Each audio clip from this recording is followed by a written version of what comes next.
Hi guys, welcome back to my YouTube channel. ඉතින් කොහොමද ඔයාලට? මම හිතනවා ඔයාලා හැමෝම ගොඩක් හොඳින් නැති කියලා. ටික දවසකට පස්සේ ඔන්න අද මට හිතුණා ඔයාලත් එක්ක වීඩියෝ එකක් ෂෙයා කරගන්න ඕන කියලා. පහුගිය දවස්වල මගේ ජොබ් එක නිසා වගේම මට තිබුණ එක්සෑම් එකක් නිසා මම ගොඩක් බිසි වෙලා හිටපු නිසා තමයි මට ඔයාලත් එක්ක වීඩියෝ ෂෙයා කරගන්න බැරි වුණේ. ඉතින් ඊයේ මට තිබුණ එක්සෑම් එක ඉවර වුණා. ඒ වගේම තිබුණ අනිත් වැඩත් ටිකක් අඩු වුණා. ඒ නිසා මට හිතුණා අද ඔයාලත් එක්ක වීඩියෝ එකක් ෂෙයා කරගන්න ඕන කියලා. මම දැන් තමයි නැගිට්ටේ. නැගිටපු ගමන් නෙට් එකේ එහෙම ගැට ගහලා මම ඉක්මනට ගිහින් මූණ ටිකක් සෝදගෙන ආවා. දැන් ඉතින් මේ කොණ්ඩේ අවුල් ලිහලා කොණ්ඩේ පීර ගන්න ගමන් තමයි මම ඉන්නේ. අද උදේම මගේ කාමරේ ටිකක් පිළිවෙලට අස් කරගන්න තමයි මම දැන් මේ හදන්නේ. ඉතින් අද මම ඔයාලත් එක්ක ෂෙයා කරගන්නේ මම මගේ කාමරේ අස් කරගන්න විදිහ. කාර්යබහුලකම නිසා හරි එහෙමත් නැත්නම් කම්මැලිකම නිසා හරි කාමරේ අස් කරගන්න ඕනකම තිබුණත් ඒක කරගන්න විදිහක් නැතුව ඉන්න ඔයාලා කවුරුම හරි කෙනෙක්ට මගේ මේ වීඩියෝ එක හොඳ මොටිවේෂන් එකක් වෙයි කියලා මම හිතනවා. කොයිතරම් පිළිවෙලට ලස්සනට කාමරේ තියාගෙන ඉන්න කෙනෙක්ට උනත් මේ වගේ කාර්යබහුල කාලයක් එහෙමත් නැත්නම් අසනීපයක් වගේ දෙයක් වුණාම අපි නොහිතපු විදිහට අපේ කාමරේ අපිලිවෙල වෙනවා. ඉතින් දැන් ඔයාලටම පේනවනේ මේ වෙද්දි මගේ කාමරේ කොච්චරක්නම් අපිලිවෙල වෙලාද තියෙන්නේ කියලා. මම මුලින්ම මගේ ඩ්‍රෙසින් ටේබල් එකෙන් තමයි අස් කරන්න පටන් ගත්තේ. ඉතින් මම මුලින්ම ග්ලාස් ක්ලීනර් දාලා ඩ්‍රෙසින් ටේබල් එකේ මිරර් එක හොඳට ක්ලීන් කරගන්නවා. ඊට පස්සේ ඩ්‍රෙසින් ටේබල් එක උඩත් හොඳට පිහිද ගන්නවා දූවිලි එහෙම නැති වෙන්න.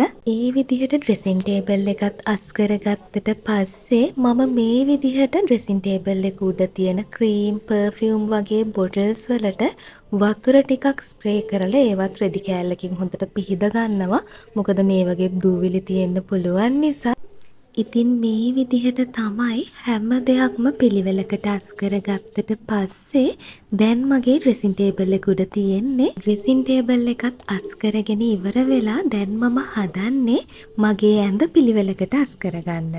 අද මම මගේ ඇඳේ බෙඩ්ෂීට් මාරු කරනවා. ඉතින් මේ බෙඩ්ෂීට් එක තමයි අද මම ඇඳට දාන්නේ. මුලින්ම මම දැන් ඇඳට දාලා තියෙන බෙඩ්ෂීට් කොට්ටෝර එහෙම මේ විදිහට ගලවලා අයින් කරගන්නවා.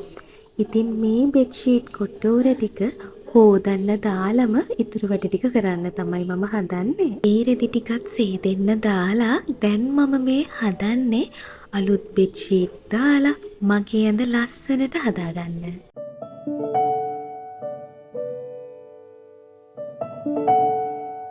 ඉතින් අලුත් බෙඩ්ෂීට් එහෙම දාලා මම කැමතිම විදිහට මේ වගේ පිළිවෙලට ඇඳ හදාගත්තට පස්සේ මගේ මුළු කාමරේම පිළිවෙලක් වුණා වගේ තමයි මට නම් දැනෙන්නේ. ඒ විදිහට මගේ ඇඳත් පිළිවෙලට අස් කරගෙන ඉවර වෙලා දැන් මම මේ හදන්නේ මගේ ස්කින් කෙයාර් ප්‍රොඩක්ට්ස් එහෙම ඕගනයිස් කරලා තියාගෙන ඉන්න මෙන්න මේ රැක් එක පිළිවෙලකට අස් කරගන්න. මේ රැක් එකේ මම දාලා තිබුණ මගේ skin care, hair care products ඔක්කොම එළියට අරගෙන දූවිලි එහෙම පිහදාලා ආයේ ඒ විදිහටම මම රැක් එකට දාලා මේ විදිහට තමයි ඒ රැක් එක පිළිවෙලට අස් කරගත්තේ.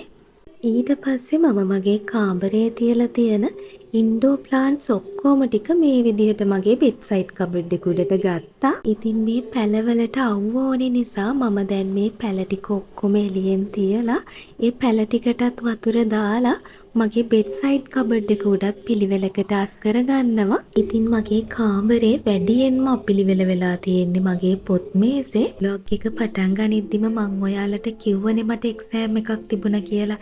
ඉතින් ඒ දවස්වල මට මගේ පොත් මේසේ අයින් කරගන්න බැරි වුණා. ඒකයි මෙච්චර අපිළිවෙල වෙලා තියෙන්නේ. දැන් ඉතින් මම මගේ පොත් මේසෙත් පිළිවෙලකට අස් කරගත්තා.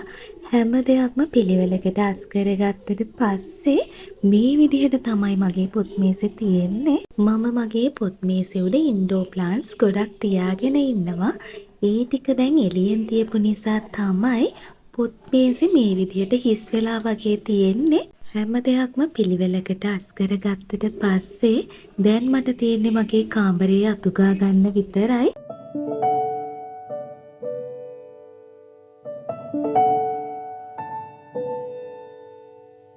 හැම දෙයක්ම පිළිවෙලකට අස් කරගත්තට පස්සේ මේ විදිහට තමයි දැන් මගේ කාමරේ තියෙන්නේ. අපිළිවෙල වෙලා තිබුණ කාමරේ මේ විදිහට පිළිවෙලකට අස් කරගන්න පුළුවන් වුණාට පස්සේ හිතට හරිම නිදහසක් දැනෙනවා. අපිළිවෙල වෙච්ච කාමරයක ජීවත් වෙද්දී හැම දෙයක්ම අවුල් වෙලා වගේ තමයි අපට දැනෙන්නේ. ඉතින් ඒ නිසා අපිළිවෙල වෙච්ච කාමරයක් හරි පිළිවෙලට ලස්සනට අස් කරගන්න පුළුවන් වුණාම හිතට හරි නිදහසක් දැනෙනවා. ඒ නිසාම තමයි මට රීසෙට් වෙන්න ඕන කියලා හිතෙන ගොඩක් වෙලාවට පුරුද්දක් විදියට මුලින්ම මම මගේ කාමරය අස් කරන්නේ. මේ වීඩියෝ එකෙන් ඔයාලගේ කාමරෙත් ලස්සනට අස් කරගන්න හොඳ මොටිවේෂන් එකක් ඔයාලට ලැබෙන්න ඇති කියලා මම හිතනවා. ඉතින් අදට මම වීඩියෝ එක මෙතනින් නතර කරනවා. ආයෙත් ඉක්මනින් වීඩියෝ එකක් අරන් එනකම් පරිස්සමින් සතුටින් ඉන්න.